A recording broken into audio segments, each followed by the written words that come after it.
সকলকে এই কার্যক্রমে স্বাগত এবং অনেক অনেক ধন্যবাদ। সাথে ইউটিউব প্ল্যাটফর্মকেও অনেক অনেক ধন্যবাদ এই কার্যক্রমে সুযোগ সুবিধা দেওয়ার জন্য। আজ ফিজিক্যাল জিওগ্রাফির তৃতীয় ক্লাস, অর্থাৎ ফিজিক্যাল জিওগ্রাফির দ্বিতীয় ক্লাসে আমরা দেখেছিলাম যে ল্যান্ডফর্ম অর্থাৎ ভূমিরূপের কিভাবে উৎপত্তি হয় এবং ল্যান্ডফর্ম অর্থাৎ ভূমিরূপগুলি যেহেতু আর্থ ক্রাস্টে অবস্থিত, অতএব পৃথিবীর কিভাবে উৎপত্তি হয় তা আমরা জেনেছিলাম। না, পৃথিবীর কিভাবে উৎপত্তি হয়, পৃথিবীর সূর্যের টুকরো অংশ থেকে উৎপত্তি লাভ করে এবং প্রাথমিক অবস্থায় পৃথিবীও সূর্যের মতো গ্যাসীয় অবস্থায় ছিল এবং পরবর্তীকালে প্রায় 60 কোটি বছর আগে পৃথিবী কঠিন রূপ ধারণ করতে থাকে এবং পৃথিবী যেহেতু কঠিন রূপ ধারণ করতে থাকে, ফলস্বরূপ পৃথিবীর আর্থ কাস্টে বিভিন্ন ধরনের ভূমিরূপের উৎপত্তি হতে থাকে এবং এই ভূমিরূপের উৎপত্তির প্রক্রিয়া আজও বিরাজমান। এবং পৃথিবী যখন উৎপত্তি লাভ করে এবং পৃথিবীর আর্থ কাস্ট যখন কঠিন রূপ ধারণ করতে থাকে, ফলস্বরূপ বিভিন্ন সময়কালে বিভিন্ন ধরনের ভূমিরূপের উৎপত্তি হতে থাকে, অর্থাৎ বিভিন্ন সময়কালে বিভিন্ন ধরনের ভূমিরূপের উৎপত্তি হতে থাকে। এই সময়কালগুলি হচ্ছে: 1 Archaean, 2 Precambrian, 3 Cambrian, 4 Ordovician, 5 Silurian, 6 Devonian, 7 Carboniferous, 8 Permian, 9 Triassic, 10 Jurassic এবং 11 ক্রিটেসিয়াস। অর্থাৎ এই সময়কালে বিভিন্ন ধরনের ভূমিরূপের উত্থান হতে থাকে। তাহলে সময়কালগুলি সম্পর্কে আমাদেরকে ধারণা লাভ করতে হবে। তাহলে দেখো, বিভিন্ন সময়কালে বিভিন্ন ধরনের ভূমিরূপের উত্থান ঘটে। 1 Cambrian, 1 Archaean,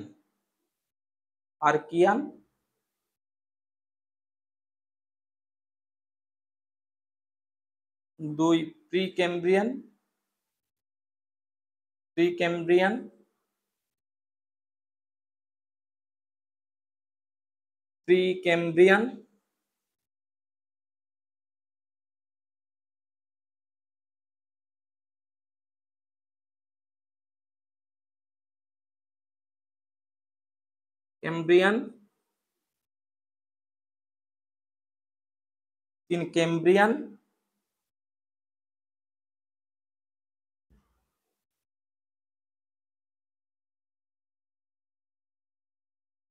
4 Ordovician,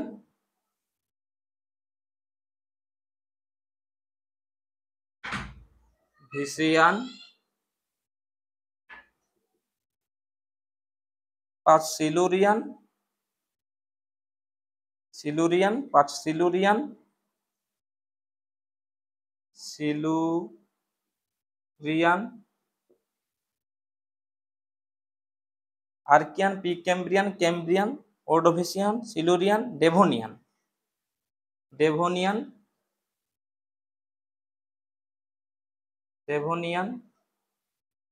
7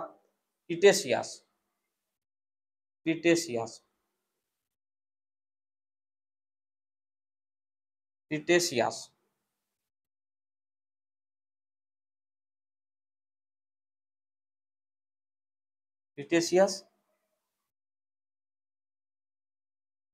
8 Permian,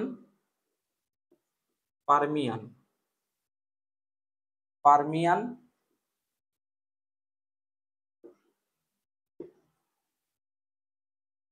9 Triassic,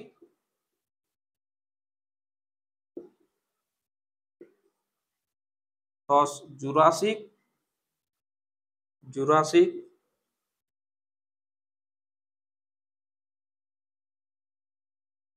11 Cretaceous. Sorry, 7 নম্বর হবে কার্বনিফেরাস,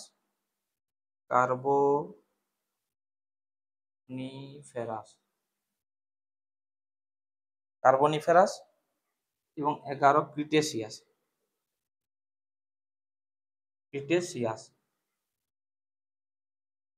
তাহলে বিভিন্ন সময়কালে বিভিন্ন ধরনের ভূমিরূপের উত্থান ঘটে। এই সময়কালগুলি হচ্ছে: 1 Archaean, 2 Precambrian, 3 Cambrian, 4 Ordovician, 5 Silurian, 6 Devonian, 7 Carboniferous, 8 Permian, 9 Triassic, 10 Jurassic, 11 Cretaceous. এই আর্কিয়ান যুগে পৃথিবী ঠান্ডা হতে থাকে, অর্থাৎ পৃথিবী কঠিন রূপ ধারণ করতে থাকে। এই অবস্থায় পৃথিবী এই অবস্থায় পৃথিবী কঠিন রূপ ধারণ করতে থাকে,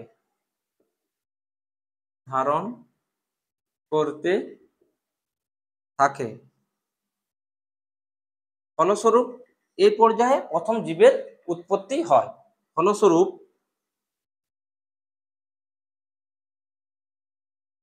এই পর্যায়ে প্রথম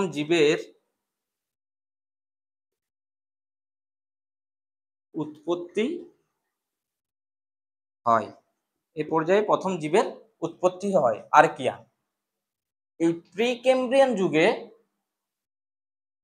প্রথম শ্রেণীর অর্থাৎ বিশ্বের সবচেয়ে পুরাতন পর্বতশ্রেণী আরাবল্লীর উৎপত্তি হয়। এই প্রি ক্যাম্ব্রিয়ান যুগে আরাবল্লী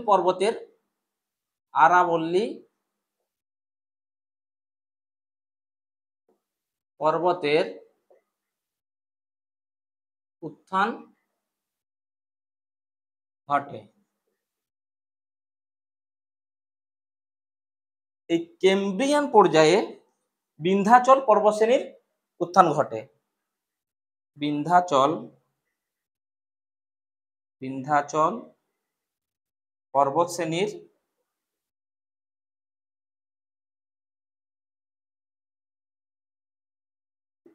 উত্থান ঘটে।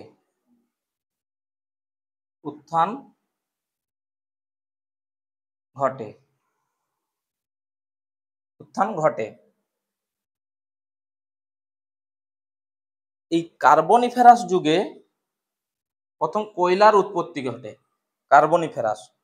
কয়লার উৎপত্তি হয়।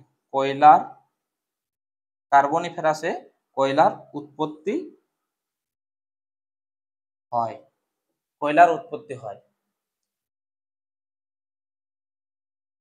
এই ক্রিটেসিয়াস যুগে বর্তমানের যে 7টি মহাদেশ, এই ক্রিটেসিয়াস পর্যায়ে উৎপত্তি ঘটে। বর্তমানের যে 7টি মহাদেশ তা এই ক্রিটেসিয়াস পর্যায়ে উৎপত্তি ঘটে। তাহলে বর্তমানের 7টি মহাদেশের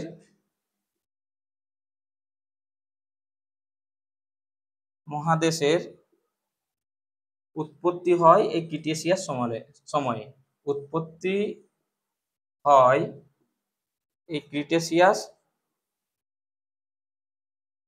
ক্রিটেসিয়াস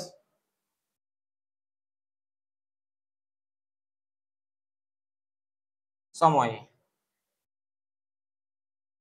অর্থাৎ এই যে বিভিন্ন সময়কালে বিভিন্ন ধরনের ভূমিরূপের উৎপত্তি ঘটে, অর্থাৎ দেখো আর্কিয়ান পর্যায়ে এই অবস্থায় পৃথিবী কঠিন রূপ ধারণ করতে থাকে এবং ফলস্বরূপ প্রথম জীবের উৎপত্তি ঘটে।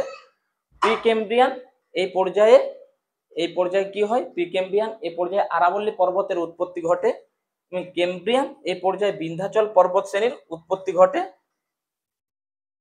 কার্বনিফেরাস এই পর্যায়ে কয়লার উৎপত্তি ঘটে। আর এখানে আছে যে ক্রিটেসিয়াস এই পর্যায়ে বর্তমানে যে 7টি মহাদেশ দেখি তার উৎপত্তি ঘটে এবং পরবর্তী আরো অনেকগুলি যুগ আছে এবং এই যুগগুলিতেও বিভিন্ন ধরনের ভূমিরূপের উৎপত্তি বা বিকাশ ঘটে। সেই যুগগুলি কি না? Palaeocene, Eocene, Oligocene, Miocene, Pliocene, Pleistocene এবং হোলোসিন। এবং পরবর্তী যুগগুলি কি? দেখো পরবর্তী যুগগুলি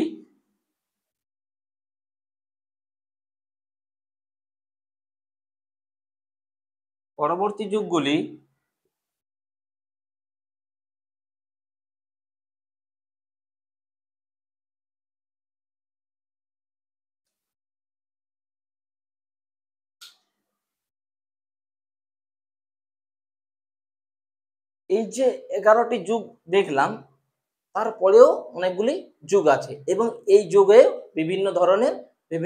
বিভিন্ন রকমের ভূমিরূপের উত্থান ঘটে। দেখো যুগগুলো কি? Palaeocene, Palaeocene, Eocene,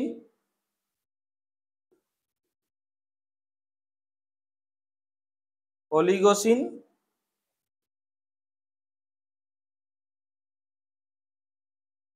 Oligocene, Miocene, Miocene, Pliocene, Pliocene, Pleistocene,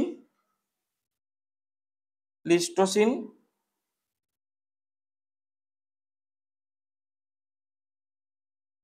Pleistocene আর হোলোসিন, হোলোসিন,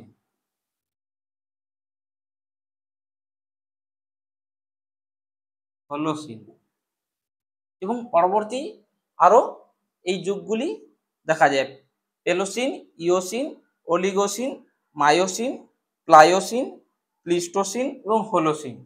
এই অলিগোসিন যুগে মহান হিমালয় পর্বতমালার উৎপত্তি ঘটে। মহান হিমালয়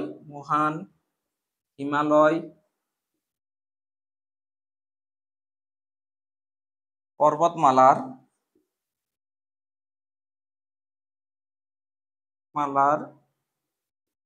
উৎপত্তি হয়। তাহলে অলিগোসিন যুগে মহান হিমালয় পর্বতমালার উৎপত্তি হয় এবং হোলোসিন বর্তমানে এই যুগটি চলছে, অর্থাৎ এই যুগে তাহলে বর্তমানে এই যুগটি চলছে, বর্তমানে হোলোসিন পর্যায়ভুক্ত, বর্তমানে হোলোসিন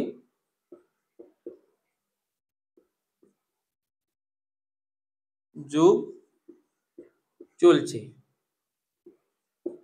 এবং থর মরুভূমি, আমরা যে থর মরুভূমি দেখি, এই থর মরুভূমি হোলোসিন পর্যায়ে উৎপত্তি লাভ করে। থর মরুভূমি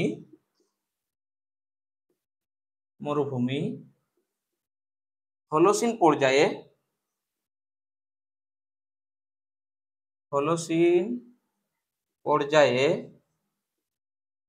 উৎপত্তি লাভ করে। হোলোসিন পর্যায়ে থর মরুভূমি উৎপত্তি লাভ করে।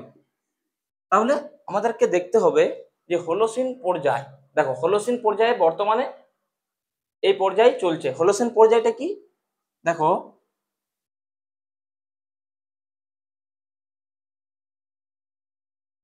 হোলোসিন পর্যায়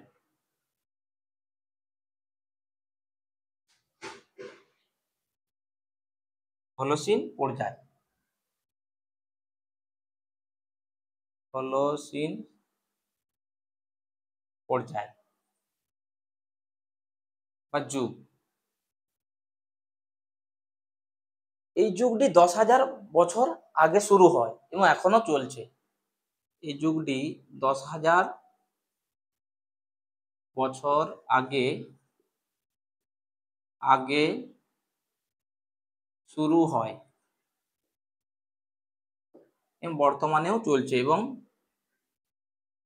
এবং বর্তমানেও চলছে। হোলোসিন পর্যায় বর্তমানেও চলছে। দেখো আমরা যদি ইতিহাসের দিকে যাই তাহলে দেখতে পাবো যে 5,000 বিসি থেকে 2700 বিসি, এটা হবে কোপার সিভিলাইজেশন, অর্থাৎ তামার সভ্যতা এই হোলোসিন পর্যায়ে দেখো। এবং নাম্বার 2 হচ্ছে যে 2700 বিসি থেকে 1800 বিসি, এটা হবে ব্রোঞ্জ সিভিলাইজেশন।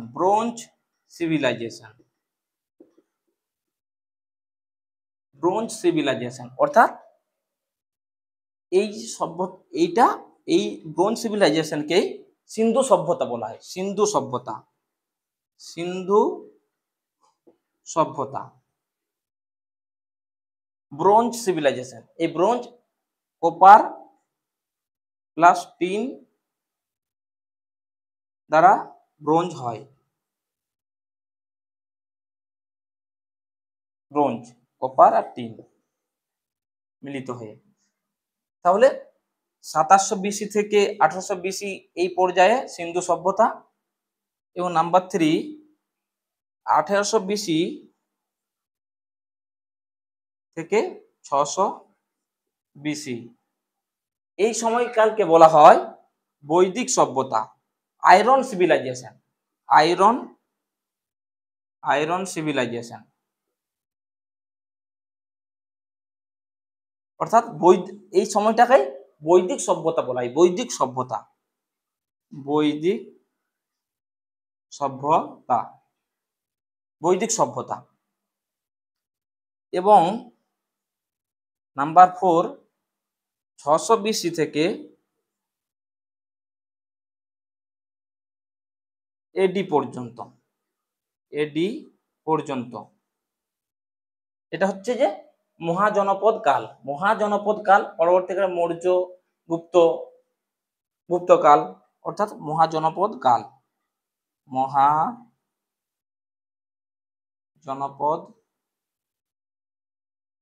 কাল। পরবর্তীকালে মৌর্য, গুপ্ত যুগ। তাহলে হলোসিন পর্যায়টাকে আমরা যদি এরকম ভাবে ব্যাখ্যা করি ইতিহাস অনুসারে, তাহলে 5000 বিসি থেকে 2700 বিসি কপার সিভিলাইজেশন, 2700 বিসি থেকে 1800 বিসি ব্রোঞ্জ সিভিলাইজেশন যাকে সিন্ধু সভ্যতা বলা হয়, এবং 1800 বিসি থেকে 600 বিসি আয়রন সিভিলাইজেশন অর্থাৎ যা বৈদিক সভ্যতা, এবং 600 বিসি থেকে এডি পর্যন্ত মহাজনপদ কাল যা মৌর্য গুপ্ত যুগ পর্যন্ত। অর্থাৎ এর পরবর্তীকালে আরো বিভিন্ন যুগ আসছে এবং বিভিন্ন পর্যায়ে দেখা যাচ্ছে যে বিভিন্ন সভ্যতার উন্মেষ ঘটছে। তাহলে হলোসিন পর্যায়, দেখো আমাদেরকে দেখতে হবে, দেখো হলোসিন পর্যায়,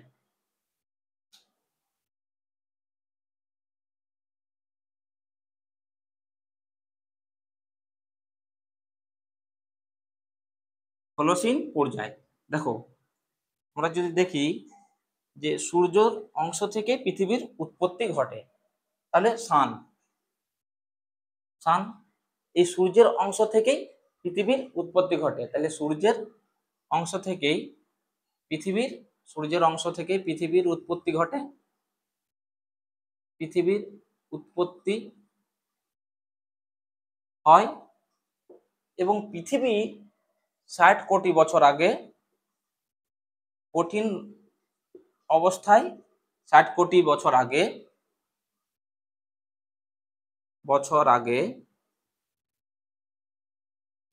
কঠিন অবস্থায় আসতে থাকে, এবং পৃথিবী যখন কঠিন রূপ ধারণ করতে থাকে তখন পৃথিবীর আর্থ কাস্টে বিভিন্ন ধরনের ভূমিরূপের উত্থান ঘটতে থাকে, অর্থাৎ পৃথিবী কঠিন রূপ ধারণ করতে থাকে। এই পৃথিবী যখন কঠিন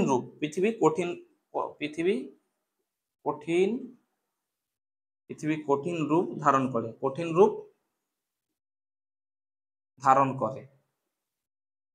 পৃথিবী যখন কঠিন রূপ ধারণ করে তার থেকেই বিভিন্ন ধরনের ভূমিরূপের উত্থান ঘটে। এক মহাসাগরের উত্থান ঘটে, মহাসাগর, পর্বত, পাহাড়,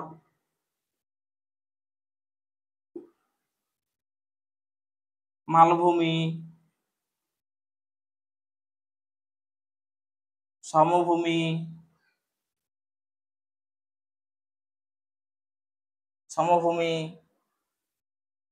শৈলশিরা,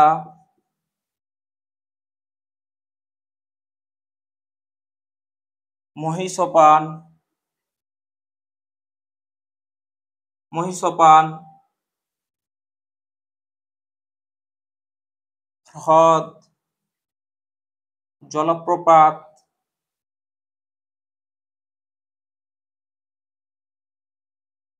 অর্থাৎ ভেরিয়াস ল্যান্ডফর্ম এর উৎপত্তি হতে থাকে। পৃথিবী যখন কঠিন রূপ ধারণ করতে থাকে, অর্থাৎ পৃথিবীর আর্থ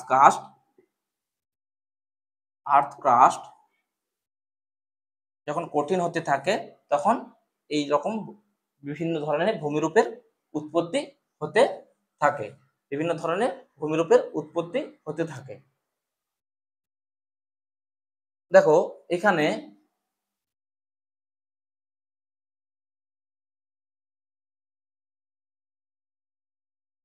দেখো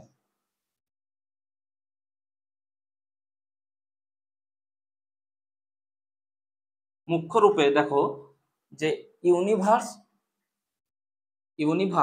অর্থাৎ ব্রহ্মাণ্ড হাইড্রোজেন এবং হিলিয়ামের দ্বারা তৈরি হয়েছে। মুখ্য রূপে হাইড্রোজেন 75%, হাইড্রোজেন দ্বারা গঠিত। এই ব্রহ্মাণ্ডের মধ্যেই গ্যালাক্সি আছে, গ্যালাক্সি অর্থাৎ ছায়াপথ, এও মুখ্য রূপে হাইড্রোজেন প্লাস হিলিয়াম দ্বারা গঠিত। এবং গ্যালাক্সির অন্তর্গত স্টার্স থাকে, অর্থাৎ তারা, এও মুখ্য রূপে হাইড্রোজেন প্লাস হিলিয়ামের দ্বারা গঠিত। এবং স্টার্স অর্থাৎ আমাদের সানও থাকে, এও হাইড্রোজেন প্লাস হিলিয়াম দ্বারা গঠিত। এবং স্টার্সের মধ্যে পৃথিবী,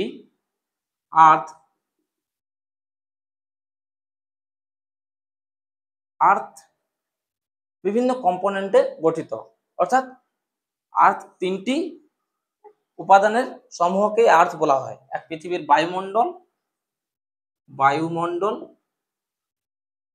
অর্থাৎ তিনটি উপাদানের সমূহকে আর্থ বলা হয়। এক বায়ুমণ্ডল,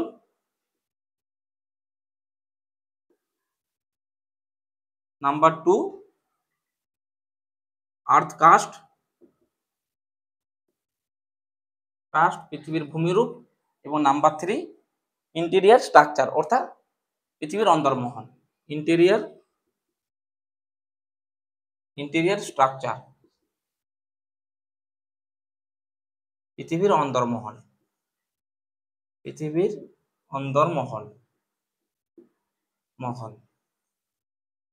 অন্দরমহল অর্থাৎ এই তিনটি উপাদানের সমূহকে পৃথিবী বলা হয়। পৃথিবীর তাহলে সংজ্ঞা কিভাবে পৃথিবীকে বর্ণনা করা যায়?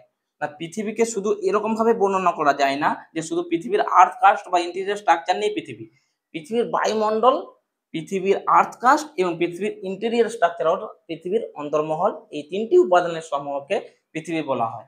তাহলে পৃথিবীর বায়ুমণ্ডল দেখো, আর্থ কাস্ট, পৃথিবীর বায়ুমণ্ডলে সবথেকে বেশি নাইট্রোজেন পাওয়া যায়। প্রায় 78% নাইট্রোজেন সবথেকে বেশি পৃথিবীর বায়ুমণ্ডলে সবথেকে বেশি পাওয়া যায় নাইট্রোজেন 78%। পৃথিবীর আর্থ কাস্টে সবথেকে বেশি পাওয়া যায় অক্সিজেন, প্রায় 46% অক্সিজেন, নাইট্রোজেন, অক্সিজেন।